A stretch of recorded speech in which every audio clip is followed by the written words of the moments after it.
कब मिलेगी कोविड 19 से मुक्ति? कब मिलेगी कोविड 19 की वैक्सीन? क्या वैश्विक महामारी को हरा पाएगा भारत? काशी से कोविड 19 पर बड़ी भविष्यवाणी। पंडित विष्णुकांत मिश्रा की जुबानी। देखिए सिर्फ धर्म ज्ञान पर। जय श्री कृष्णा। देखिए, इस समय सूर्य का मेष राशि में प्रवेश है जो 15 मई तक चलेगा। और सूर्य में जो ग्रहण लगा था पिछली बार 26 दिसंबर को, वह भी बहुत तेज़ था। वैज्ञानिकों ने भी अध्ययन किया था कि सूर्य के करोना पर जो ज्वार, अग्नि का ज्वार का उबाल उठ रहा है, वह बहुत तेज़ और झुलसाने वाला है। इससे भी आशंका व्यक्त की जा रही है वैज्ञानिक दृष्टि से भी।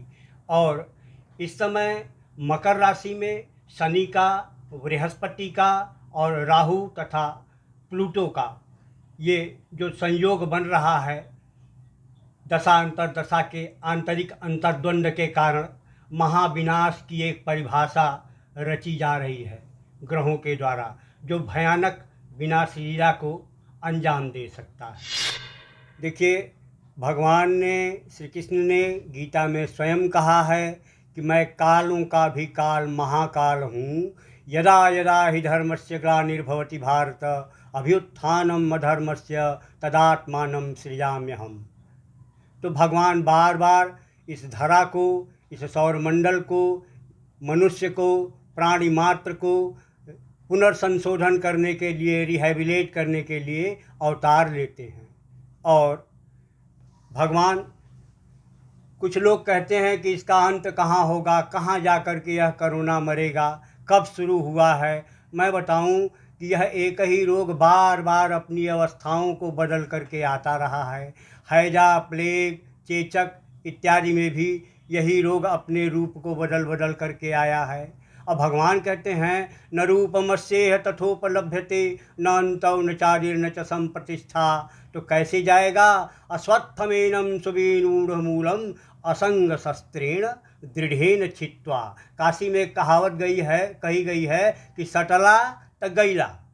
तो इसलिए सटने से बचें। यह छुआछूत की महामारी है। अपने घरों में रहें, संयम से रहें, आचार विचार का पालन करें, तो शायद हम लोग बच जाएं। जैसी महामारी विश्व में फैली है, जैसी विनाश लीला विश्व में चल रही है, आज भारत कम प्रभावित इसीलिए है कि हम लोग का लाइफ स्टाइल जो है वैदिक परंपराओं से मिलता है। हम लोग वैदिक परंपराओं का पालन करते हैं। नमस्कार उसका पहला उदाहरण है। इसलिए सावधानी हटी, दुर्घटना घटी। समझिए आग का दरिया है और लांघ के जाना है। देखिए, बम्बई, दिल्ली आदि जैसे महानगर जो हैं, फिलहाल बम्बई में तो 15 मई तक कोई संभावना नहीं है कम होने की। महानगर और भी महानगर जो हैं भारत के, वह भी जद में आएंगे जो अभी तक नहीं आए हैं। इसलिए इस वैश्विक महामारी से बचने के लिए असंग शस्त्रेण दृढ़ेन छित्त्वा, असंग रह करके इससे लड़ना होगा। छुआछूत की बीमारी, पहले चेचक में छुआछूत की बीमारी है, सब लोग जान जाते थे और घर में ही मरीज को लॉकडाउन कर दिया जाता था। यह तो चेचक से भी बड़ी बीमारी है और इसमें यह भी नहीं पता कि किसे निकला हुआ है, किसे नहीं निकला हुआ है। तो ऐसे में तो और भी सावधानी की जरूरत है। देखिए, इसके पहले सूर्य ग्रहण लगा था जो 26 दिसंबर को, उसके बाद 10 जनवरी को चंद्र ग्रहण लगा था।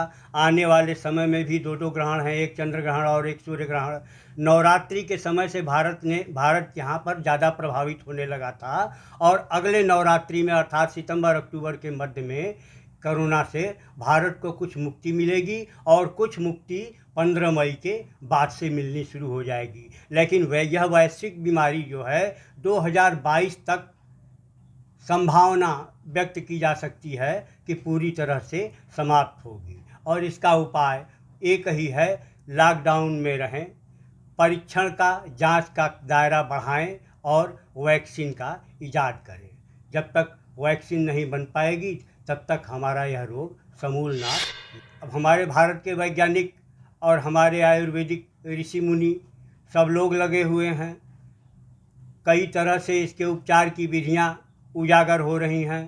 प्लाज्मा विधि से लेकर के स्टेम सेल थेरेपी से लेकर के और वायरस को लड़ने के लिए कई वायरस को मारने के लिए इस वायरस को कई तरीके से टीके ईजाद किए जा रहे हैं, लेकिन अंडर ट्रायल हो जाने के बाद भी निर्माण में जो समय लगेगा वही विलंब है और कोई विलंब बनाए रहे। क्या कहते हैं?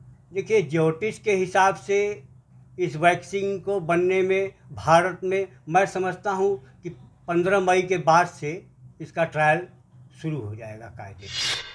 अचानक बढ़ेगा लेकिन भारत बहुत ज़्यादा प्रभावित नहीं होगा। हाँ, हालांकि विश्व के बहुत से देश बहुत ज़्यादा प्रभावित होने की आशंका है।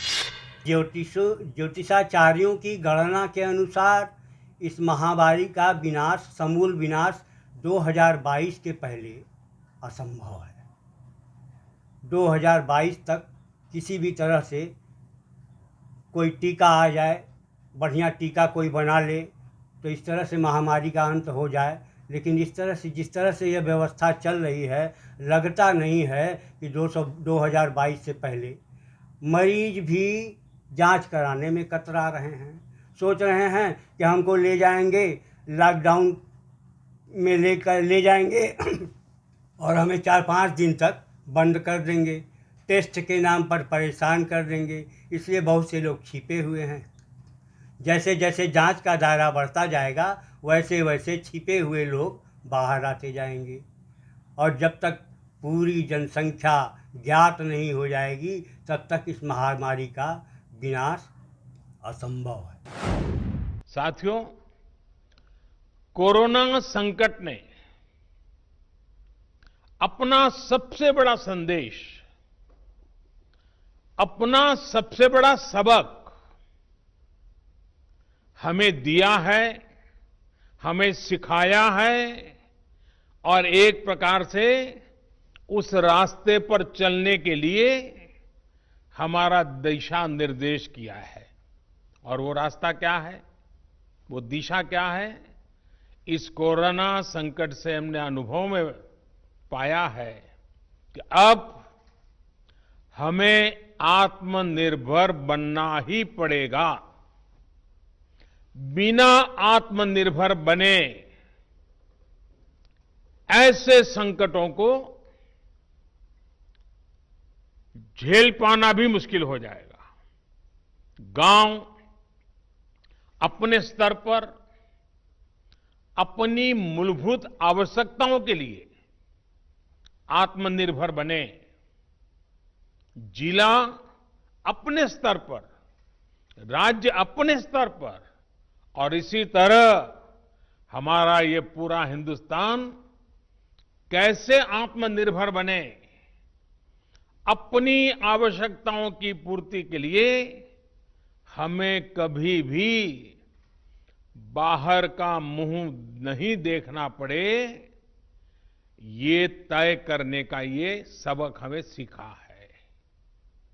भारत में ये विचार सदियों से रहा है, लेकिन आज बदली हुई परिस्थितियों ने हमें फिर से याद दिलाया है, आत्मनिर्भर बनो, आत्मनिर्भर बनो, आत्मनिर्भर बनो।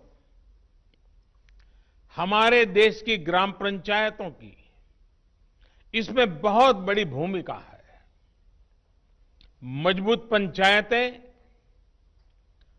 आत्मनिर्भर गांव का भी आधार है, और इसलिए पंचायत की व्यवस्था जितनी मजबूत होगी उतना ही लोकतंत्र भी मजबूत होगा और उतना ही विकास का लाभ आखिरी छोर पर बैठा हुआ उस सामान्य व्यक्ति तक पहुंचेगा।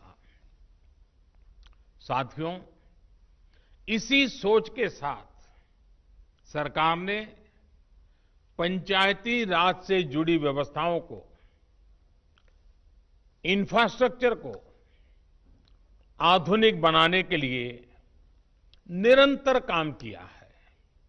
वरना 5-6 साल पहले एक दौर वो भी था जब देश की 100 से भी कम पंचायतें ब्रॉडबैंड कनेक्टिविटी से जुड़ी थी।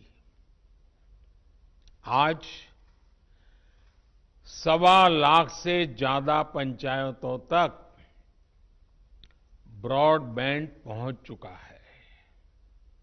इतना ही नहीं, गांवों में कॉमन सर्विस सेंटरों की संख्या भी 3 लाख को पार कर रही है। सरकार ने भारत में ही मोबाइल बनाने का जो अभियान चलाया हुआ है, उसी का नतीजा है कि आज गांव-गांव तक कम कीमत वाले स्मार्टफोन पहुंच चुके हैं। ये जो आज इतने बड़े पैमाने पर वीडियो कॉन्फ्रेंस हो रही है, लाखों लोग जुड़े हैं, इसमें इन सारी बातों का बहुत बड़ा योगदान है।